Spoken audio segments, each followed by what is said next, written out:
कि जब संविधान लागू हुआ उससे पहले की जितना भी कानून है, नियम है, वो ध्वस्त हो जाते, निष्क्रिय हो जाते, निष्प्रभावी हो जाते उसी दिन से। तो लेकिन 1949 बीटी एक्ट, संविधान लागू होने के 1 साल पहले का ये काला कानून भारत का पहले ही एक कानून है सिर्फ, वो बौद्धों पर संवैधानिक और धार्मिक हक मांगने के लिए हम लोग 84 दिन से सड़क पे है ना। तपती धूप में हम लोग चल के बुद्ध गया से यहाँ पर आए हैं कि हम अपना संवैधानिक और धार्मिक अधिकार को मांगने के लिए। हम किसी धर्म जाति विशेष का, किसी संप्रदाय का विरोध नहीं कर रहा है। हमारा महाबोधि महाविहार ये हमारा विरासत है। वहाँ भगवान बुद्ध ने ज्ञान प्राप्त किया और प्रियदर्शी चक्रवर्ती सम्राट अशोक ने उसको निर्माण एक्ट को लेकर बौद्ध गया में धरना पर बैठे बौद्ध भिक्षुओं ने करीब 84 दिनों तक वहाँ धरना पर बैठे थे और वहाँ से 4 मई को चले हैं पैदल मार्च के लिए पटना की धरती पर मुख्यमंत्री से मिलने के लिए। और यहाँ पे है मिल के आए हैं, मुख्यमंत्री से मिले हैं कि नहीं मिले हैं हम जानते हैं। बीटीसी एक्ट 1949 खत्म करो, 1949 खत्म करो। इस पर देख रहे हैं कि बैनर पर लिखा हुआ है महाबोधि विहार बोध गया, बौद्धों को सौंपो। ये बैनर है इनका, लेकर आए हैं, इन्हीं से बात करते हैं। आज मुख्यमंत्री से मिलने गए थे हम लोग। महाबोधि महाविहार मुक्ति आंदोलन 1949 बीटी एक्ट काला कानून को ख़त्म करने के लिए 12 फरवरी से लगातार 84 दिन से हम लोग शांतिपूर्ण ढंग से अनिश्चितकालीन धरना प्रदर्शन बुद्धगया में जारी है। और हम लोग मुख्यमंत्री को इससे पहले भी ज्ञापन दे चुका है, लेकिन मुख्यमंत्री को वहाँ अभी तक कोई सुनवाई नहीं हुआ। तो इसलिए हम लोग बुद्धगया से 4 मई को पैदल हम लोग चले हैं मुख्यमंत्री को ज्ञापन देने के लिए। और हम लोग आज पटना पहुँचे और यहाँ मुख्यमंत्री आवास पे हम लोग आए हैं। और यहाँ पर आकर हम लोग मुख्यमंत्री को ज्ञापन देने के लगभग 450 भिक्षु संघ और उपासक उपासिकाएं सभी धम्मबंधु लोग हम लोग साथ में पैदल बुद्धगया से यहाँ 4 तारीख से चला और आज 6 तारीख है और उसके बाद हम लोग यहाँ पर आए हैं। तो हम लोग को मांग है 1949 बीटी एक्ट जो संविधान विरोध है। संविधान 1950 में लागू हुआ और ये एक्ट जो है बीटी एक्ट ये 1949 का है, उससे 1 साल पहले का है। जबकि हमारा जो भारत है संविधान से चलता है। संविधान में ये नियम है कि जब संविधान लागू हुआ उससे पहले की जितना भी कानून है, नियम है, वो ध्वस्त हो जाते, निष्क्रिय हो जाते, निष्प्रभावी हो जाते उसी दिन से। तो लेकिन 1949 बीटी एक्ट, संविधान लागू होने के 1 साल पहले का ये काला कानून भारत का पहले ही एक कानून है सिर्फ, वो बौद्धों पर लागू हुआ और वो आज भी चल रहा है। जबकि काला कानून संविधान का विरोध है। हम लोग संविधान को मानने वाले लोग हैं, हम लोग भगवान बुद्ध को मानने वाले लोग हैं। भगवान बुद्ध को करुणा मैत्री पर हम लोग चलने वाले लोग हैं, शील समाधि पर अभ्यास करने वाले हम लोग हैं। तो इसलिए हम लोग शांतिपूर्ण तरीके से 84 दिन से अनिश्चितकालीन धरना प्रदर्शन में बोधगया में बैठे हैं। तो आज हम लोग चल के यहाँ इसलिए आए हैं माननीय मुख्यमंत्री जी को ज्ञापन देकर उनको इस बीटी एक्ट को ख़त्म करके पूर्ण रूप से बौद्धों को सौंपने के लिए ये मांग को लेकर यहाँ आया। बीटी एक्ट क्या है? बीटी एक्ट 1949 ये काला कानून क्या है?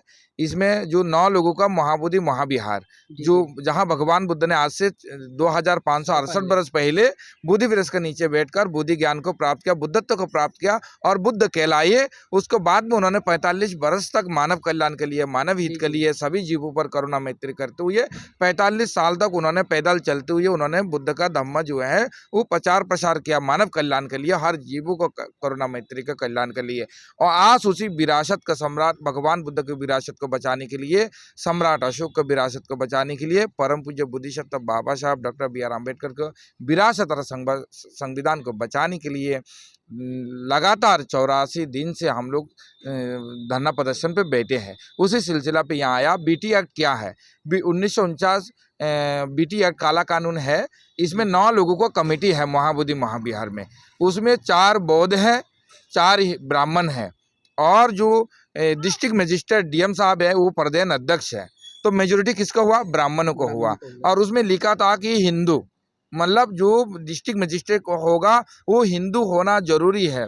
उसमें लिखा है उस एक्ट में कि अगर किसी भी सूरत में बौद्ध छोड़ के कोई मुसलमान, बुद्धिस्ट, सिख, ईसाई, जैन, पारसी या अन्य धर्म की कोई भी अगर वहाँ डिस्ट्रिक्ट मजिस्ट्रेट आते हैं उसमें लिखा है वो हिंदू होना जरूरी। किसी भी सूरत में अन्य धर्म का लोग अगर DM आता है तो उसमें जो 4 ब्राह्मण है उसी में से किसी को प्रधान अध्यक्ष बनाया जाएगा, ना कि कोई बौद्धों को बनाया जाएगा, ना ही जो डिस्ट्रिक्ट मजिस्ट्रेट अन्य धर्म का आएगा उनको बनाया जाएगा।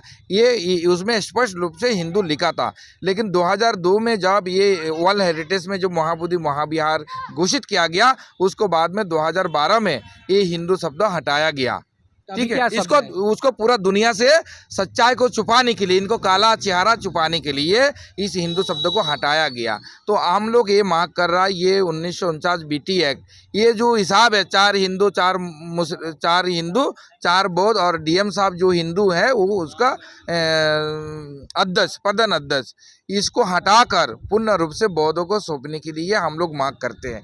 कि इसलिए हम लोग ज्ञापन देने के लिए माननीय मुख्यमंत्री नीतीश कुमार जी को पास आए हैं, क्योंकि ये दुनिया में कोई भी धार्मिक स्थल पे दुनिया में किसी भी धर्म का नहीं है। मैं किसी धर्म का विरोध नहीं कर रहा, किसी जाति धर्म संप्रदाय का विरोध नहीं कर रहा। मैं अपना संवैधानिक और धार्मिक हक मांगने के लिए हम लोग 84 दिन से सड़क पे है ना, तपती धूप में हम लोग चल के बुद्ध गया से यहाँ पर आए हैं कि हम अपना संवैधानिक और धार्मिक अधिकार को मांगने के लिए। हम किसी धर्म जाति विशेष का किसी संप्रदाय का विरोध नहीं कर रहा है। हमारा महाबोधि महाविहार ये हमारा विरासत है, वहाँ भगवान बुद्ध ने ज्ञान प्राप्त किया और प्रियदर्शी चक्रवर्ती सम्राट अशोक ने उसको निर्माण किया। परम पूजनीय बुद्धिसत्व बाबा साहब ने संवैधानिक तहत पे हमें जीने के लिए और हमारा मूलभूत अधिकारों को मांगने के लिए हमें अधिकार दिया। उसी संवैधानिक तहत और हमारा संवैधानिक अधिकार और धार्मिक दोनों अधिकार हमारे पास में है।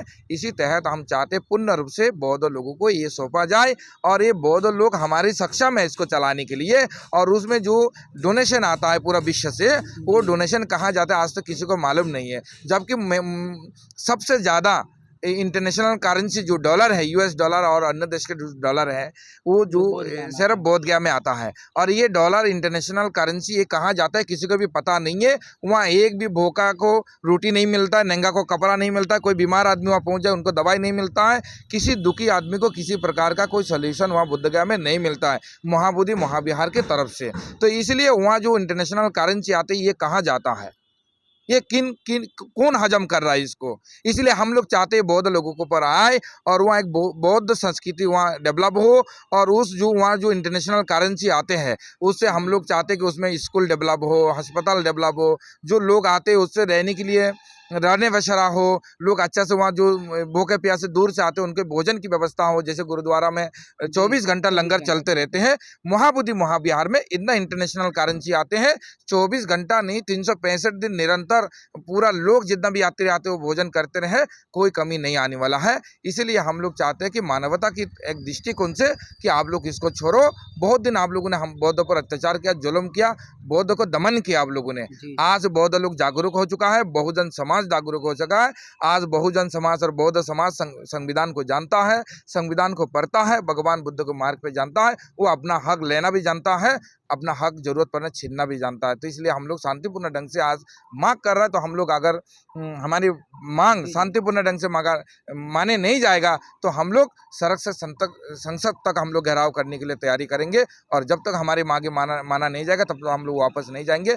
लगातार हम लोग निरंतर धरना प्रदर्शन जारी रखेंगे। सचिव जो मिले हैं आपके, मुख्यमंत्री के गए थे मिलने के लिए, तो उनका सचिव मिले तो वो क्या कुछ कहे हैं? सचिव ने ये कहा, आश्वासन दिया कि हम आपका जो ये लेटर है, ज्ञापन है, ये माननीय मुख्यमंत्री जी को वहाँ तक पहुँचाएंगे हम लोग। और उसके बाद वो आगे की आपको कार्रवाई होगा, उसके बाद वहाँ से जो समय दिया जाएगा उसी तहत आप लोग मुख्यमंत्री से मिल सकते हैं। अच्छा, लेकिन हम लोग इस बात से संतुष्ट नहीं है। उनका जो विशेष सचिव से हम लोग अभी मिल के आए अंदर से, मैं स्वयं भी उसको साथ में गया, आकाश लम्बा जी को साथ में हम लोग 6 लोग गए थे।